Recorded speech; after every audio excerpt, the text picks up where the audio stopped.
होली है। ए भौजिया निकला हो घर से, निकला हाँ निकला हो, रंग लगा के बाहर निकला। DJ Hariom Basantpur, DJ Hariom Basantpur, DJ Hariom Basantpur. आप सुन रहे हैं बात और कुछ को।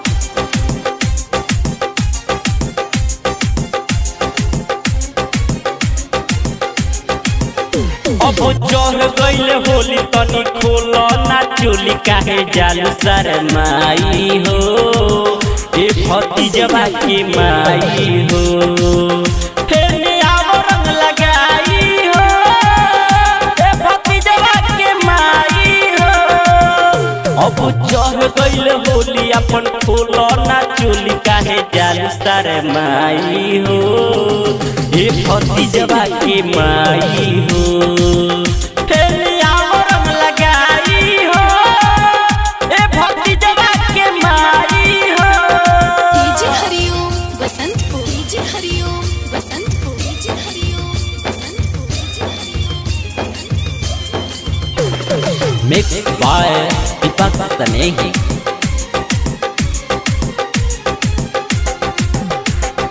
भैया कोइल बारे बहरा अस होली में लूटे तो लहरा साल भर पर आवेला मौका भौजी काहे तू देत पर धोखा लागे लूठा कास भौजी आओ हमरा पास काहे जालू शरमाई हो ए भतीजवा की माई हो फिर आओ रंग लगाई हो ए भतीजवा के माई हो।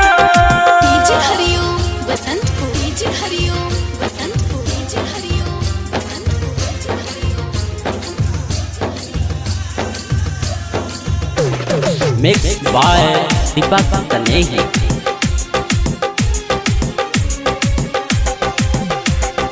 कतनो खियबू मलपुआ भौजी माने बिना बिना रंगले उहा खोलो ना भौजी अपन सारी रंगे दो ना आगे पछारी पिचकारी बाटे ना अपन खोलो ना साया नहीं तनको बुझाई हो ए भतीजवा के माई हो फिर आओ रंग लगाई हो ए भतीजवा के माई हो। DJ Hariom Basantpur, DJ Hariom Basantpur, DJ Hariom Basantpur, DJ Hariom. Mix by Deepak स्नेही।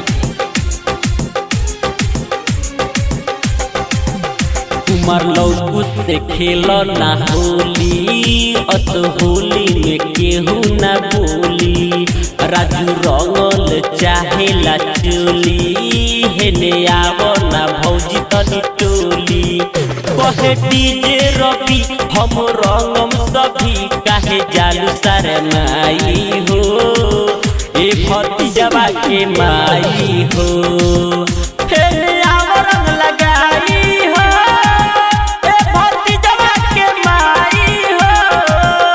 अब चढ़ गईल होली अपन खोलो ना चोली काहे जालू शरमाई हो ए भतीजवा के माई हो फिर आओ रंग लगा